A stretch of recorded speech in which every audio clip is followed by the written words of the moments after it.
quite some time since I posted a medical update video, so I wanted to get on and post one for all of you wonderful people. Con wanted to make a guest appearance in this video as well. So I'm gonna have to bear with me. This video is gonna be quite lengthy just because of the number of updates I have for you guys. So we'll get right into it. The first thing I want to start with is just how I'm doing in general. In general, I have been fairly stable over the past few weeks. I haven't made any improvements really over the past few months, but I haven't had any major dips in health that have lasted more than like a day, which is great. Having rough days is just part of my normal now, so I'm thankful that they are not super frequent, and for the most part I am stable where I'm at.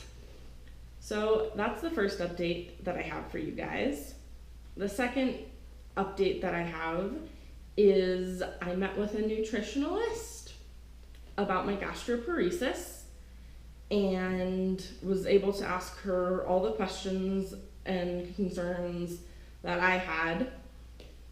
And that meeting went really, really well. She was able to outline exactly how much liquid diet versus solid food diet she thought I should be on, at least to start with.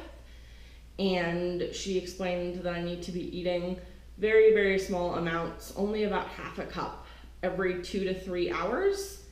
And other than that, I should not be consuming anything that has calories in it. So I've been drinking a lot of sparkling water and no calorie Gatorade, and now that it is warmer, I'm also going to be drinking a lot of herbal iced tea. So when I am able to eat solid foods during my meals that are spaced out every 2 to 3 hours, I can pretty much eat anything I want as long as if it's a fruit or vegetable, it is cooked until the point it is mushy, pureed / blended, or juiced. So I can't have any raw vegetables or raw fruit. So that has been an adjustment because I used to love eating salad, but that's okay. If this is what my body needs, this is what I will do for it. So far, I haven't seen really any improvement with eating this way. So I have a follow-up with her at the end of June, and I have a feeling we will be pushing me to a more liquid diet and less solid foods throughout the day, because she had recommended that with each meal I have like protein and a carb, so like cheese and crackers or something. And I think just listening to my body, that's too much for my body to handle. So there will be an update at the end of June about my new diet or alterations to my diet for gastroparesis. But the initial update is I'm eating small amounts every few hours and having no calories in between those meals.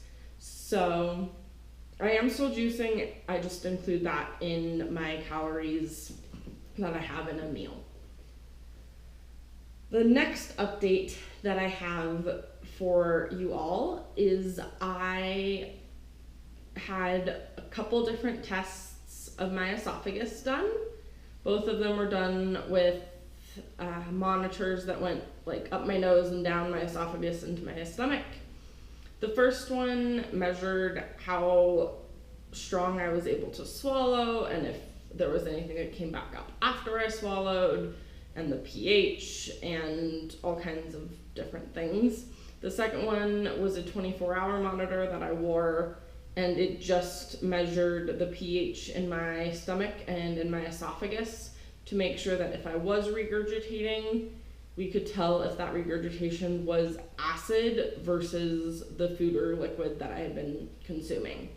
So those tests combined showed that I have something called hypertensive LES, or hypertensive lower esophageal sphincter. And that just means that the sphincter at the bottom of my esophagus doesn't close as tightly as it should. And that is allowing there to be more pressure in the bottom of my esophagus than there should be, and it is contributing to, my GI doctor said, my difficulty with liquids. He said the monitor showed me having no problems with solids, which is interesting because I think I have more issues with solids than I do liquids, but that's just what the test showed. So my GI doctor said most patients who have this don't experience any symptoms. So he doesn't think it's the only reason that I am regurgitating and having such issues with that and swallowing. I still can't drink plain water, but he thinks it could be contributing. So the update that I have for you guys next is about my heart rate and my blood pressure and how easily I feel lightheaded and like I might pass out when I change positions or even when I'm in one position. So when I was at Mayo Clinic in January, a few doctors recommended that I get a tilt table test for a condition called postural orthostatic tachycardia syndrome, or POTS. So I was finally able to have that done, and I met with a cardiologist who was the one who facilitated the test prior to having it done.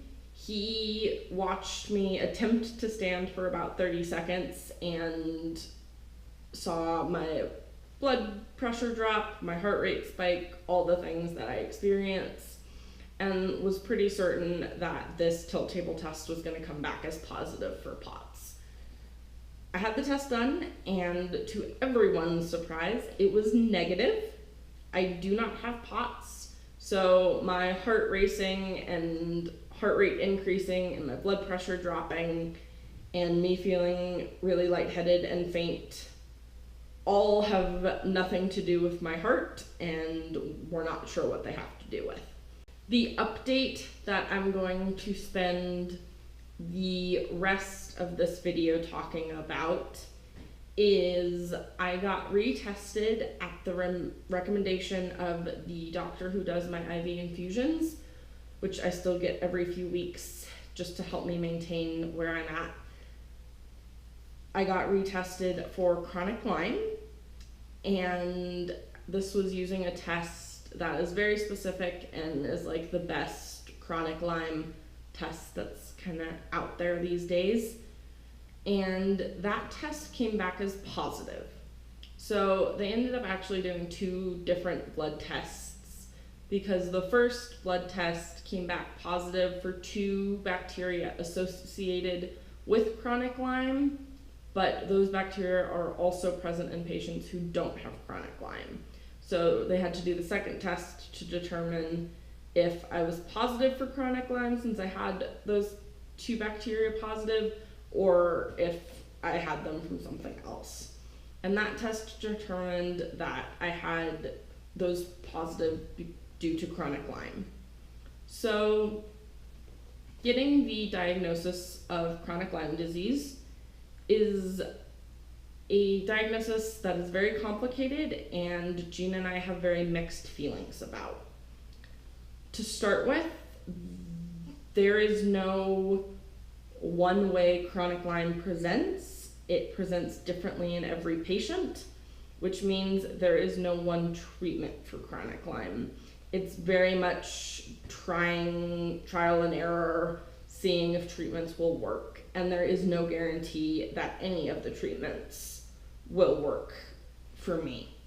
So we're meeting with an integrative medicine doctor who specializes in chronic Lyme disease. That's actually the only thing she sees patients for, at the end of June, and we will discuss my test results with her, more of the implications of what it means to have chronic Lyme disease, and some possible treatments that we might try for me. We are hoping that a treatment for chronic Lyme will help my symptoms to some extent, but Gina and I don't think it's the only thing going on with me, So we are going to continue to look at things from a more Western medicine perspective as well, because chronic Lyme isn't recognized as a thing in Western medicine. With that said, this is kind of, no matter what, gonna be a long and complicated road to navigating what treatments we try, their side effects on the rest of my illnesses like my gastroparesis, etc. So while we are very grateful to have this as a piece of information for what is going on with my body, we don't believe it is the full diagnosis, and we aren't certain I will be able to be treated at all for it. If I am, relapses are still very common for chronic Lyme disease. So, and there is no cure for it. It's treatable in some patients, but there is no cure. So it is something that I will live with for the rest of my life, basically no matter what. The last update that I have for you guys is I will be seeing at some point between now and like 2 years in the future a mobility specialist who's a neurologist. He's in the Denver area, but he specializes in movement and mobility disorders.